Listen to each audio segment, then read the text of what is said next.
संगम नगरी प्रयागराज में पहली बार जाने माने हृदय रोग चिकित्सक डॉक्टर अनूप बैनर्जी ने हार्ट का गैर सर्जिकल प्रबंधन किया है। मरीज का ट्रांसकैथेटर एओर्टिक वाल्व रिप्लेसमेंट यानी TAVR विधि द्वारा इलाज किया गया। बुजुर्ग महिला मरीज हीरा मणि देवी का तकनीक से गंभीर महाधमनी स्टेनोसिस का बगैर ऑपरेशन इलाज किया गया। मरीज को अगले दिन अस्पताल से छुट्टी दे दी गई।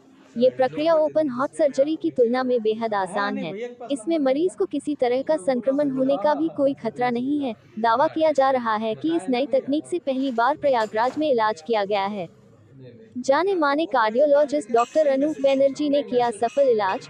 महानिदेशक सशस्त्र बल चिकित्सा सेवा के पद से रिटायर होने के बाद जुलाई 2021 से प्रयागराज में सेवाएं दे रहे doctor Anup Banerjee DM cardiology के पास हार्ट के मरीजों का 30 साल का अनुभव है। प्रयागराज के हॉटलाइन कार्डियक केयर सेंटर में जुड़े हैं डॉक्टर अनूप बैनर्जी।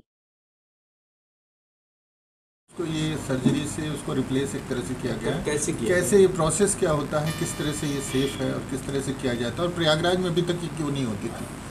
ये ओपन हार्ट सर्जरी जिसके बारे में आप विश्लेषण कर रहे हैं, जो कल सफलतापूर्वक किया गया है, ये वाल्व रिप्लेसमेंट की बात हो रही है जी। बाईपास सर्जरी है, एंजियोप्लास्टी है, वो मैं उसकी कोई तुलना नहीं कर रहा हूँ। ये जो वाल्व सिकुड़ जाते हैं, ये ढीले हो जाते हैं, और उनमें सबसे बड़े कारण है रूमेटिक हार्ट डिजीज़, जो अल्प वर्ष में होती है, कम उम्र में होती है, और डिजेनरेटिव डिजीज़ जैसे बड़ी उम्र में होती है, जिनको किडनी की प्रॉब्लम होती है, जिनको कैल्शियम की बीमारी होती है। कुछ लोग होते हैं जिनकी वाल्व दूसरों से जल्दी डिजेनरेट कर जाती हैं। तो कुछ साल पहले तक पूरे विश्व में सिर्फ ओपन हार्ट सर्जरी से ही वाल्व का बदलाव किया जा सकता था। अभी हार्ट के 4 वाल्व्स हैं, और विज्ञान ने की जो है इतनी तरक्की हुई है, लोगों की प्रशिक्षण में सुधार हुआ है, और सामग्री भी बहुत अच्छा मिल रहा है। और सबसे बड़ी बात है, सब ट्रायल्स के थ्रू स्क्रीन्ड हैं। किसी एक आदमी के कहने पे ये इलाज नहीं हो रहा है, सब एविडेंस बेस्ड ट्रीटमेंट है। विदेश में ट्रायल्स होते हैं, स्टडीज़ होते हैं, फिर इंडिया में भी अप्रूवल होता है। इंडिया में बगैर अप्रूवल कुछ नहीं होता। तो ये अप्रूवल्स के बाद, ट्रायल्स के बाद, सामग्री मिलने के बाद, एक्सपर्टाइज बढ़ने के बाद, आजकल विश्व में, देश में और हमारे प्रदेश में कई सालों से ओपन हार्ट सर्जरी करके एक कृत्रिम आर्टिफिशियल वाल्व न लगाकर पैर के ये नसों के थ्रू हम हृदय के उस बिगड़े हुए वाल्व का बदलाव करते हैं।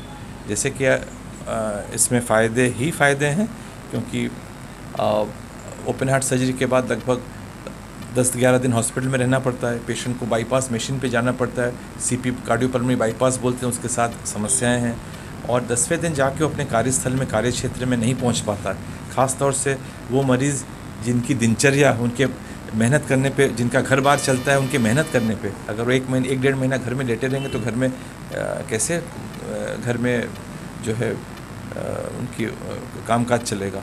और नकली वाल्व में खून पतला रखने के लिए दवाई लेनी पड़ती है, जो ज़िंदगी भर उस एक खर्चा है, प्लस खून हर महीने खून का टेस्ट करना पड़ता है, प्लस ये वाल्व्स जो हैं इन्फेक्शन पकड़ने की इनमें ज़्यादा संभावना होती है।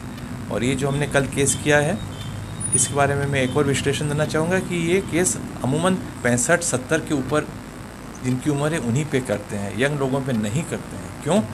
जो आर्टिफिशियल ओपन हार्ट सर्जरी वाले वाल्व्स हैं वो कम से कम 20 साल तक चल जाते हैं। ये जो हमने ट्रांसकैथेटर वाल्व लगाया है, इसकी उम्र अभी तक हम मान रहे हैं कि 10 साल तक है। तो अगर कोई 40 साल या 35 साल मरीज़ को ये बदली करना हुआ, वो हमारी गाइडलाइंस में नहीं है, क्योंकि उसको बार बार करना पड़ेगा।